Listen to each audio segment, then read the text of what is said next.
আসসালামু আলাইকুম এভরিওয়ান। আজকে আমি আপনাদের সাথে শেয়ার করব আম্মু কিভাবে বিরিয়ানি রান্না করে। এটা আম্মুর কিন্তু সিক্রেট রেসিপি। তো আম্মু প্রথমে মুরগি মাংসটা ভেজে রেখেছে। একই কড়াইতে একটু পেঁয়াজ কুচি, আদা রসুন দিয়ে পেঁয়াজটা একটু লাল লাল হয়ে আসা পর্যন্ত ভেজে নিবে। যখন মশলাটা কষে যাবে এরপরে হচ্ছে বিরিয়ানি মশলা দিবে, বাজার থেকে কিনে আনা। এটা হচ্ছে শানের বিরিয়ানি মশলা। আমাদের আবার শানের বিরিয়ানি মশলাটা খুব পছন্দ, এটার টেস্টটা খুবই মজা হয়। তো সাথে একটু দিয়ে নিল দই। দই দিয়ে কিছুক্ষণ ভালো করে নেড়েচেড়ে মিক্স করে নিতে হবে। এরপরে দিয়ে দিব গোটা কাঁচামরিচ। কাঁচামরিচটা জাস্ট ফ্লেভারের জন্য, এটা কিন্তু ঝাল করবে না, কারণ এটা কিন্তু চিড়ে দেওয়া হয় নাই। তো তারপরে মাংসটা দিয়ে দিলাম। মাংসটা কিছুক্ষণ ভালো মতো মশলার সাথে কষায় নিতে হবে। এরপর মাংসটা সিদ্ধ হওয়ার জন্য একটু ঢেকে রাখতে হবে। আপনারা জানেন মুরগির মাংস তাড়াতাড়ি সিদ্ধ হয়ে যায়, তো বেশি টাইম ঢেকে রাখা যাবে না। এরপর দিয়ে নিলাম দুধ, তারপরে হচ্ছে গোটা কিছু আলু দিয়ে নিলাম।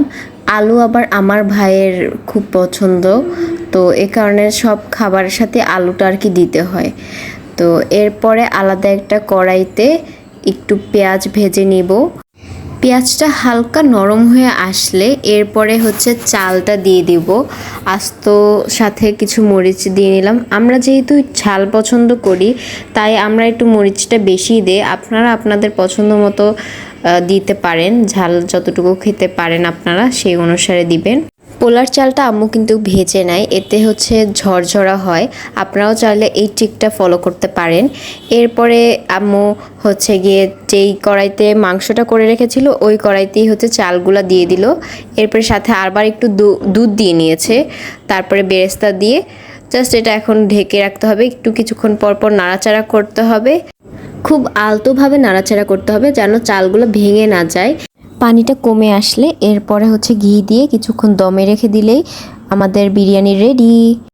আম্মুর বিরিয়ানির কথা আর কি বলবো, মার হাতে বিরিয়ানি মানি তো অসাধারণ টেস্ট হবেই। আর আমার আম্মুরটা একটু স্পেশালি, এটা সব বাচ্চাদের কাছেই তার আম্মুরটা স্পেশাল থাকে। ঠিক সেরকম আমার আম্মুরটাও আমার কাছে খুবই স্পেশাল। আমার সব থেকে ফেভারিট বিরিয়ানি। আমি বাহিরের বিরিয়ানিও এতটা পছন্দ করি না।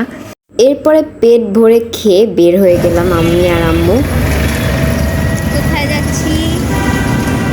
বান্ধবীর বাসা। আম্মুরও বান্ধবী, আমারও বান্ধবী।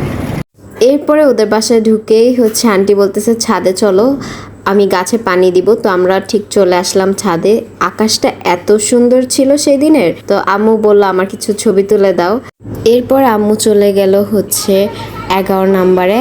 আর আমি আর আমার ফ্রেন্ড মিলে ফাইজলামি করতেছিলাম, জাস্ট উড়াধুরা টিকটক বানাইতেছিলাম। তো আমাদের ভিডিও আপনাদের কেমন লেগেছে সবাই জানাবেন। আল্লাহ হাফিজ। हाय गाइस, ये मैं हूँ और ये तू कौन है?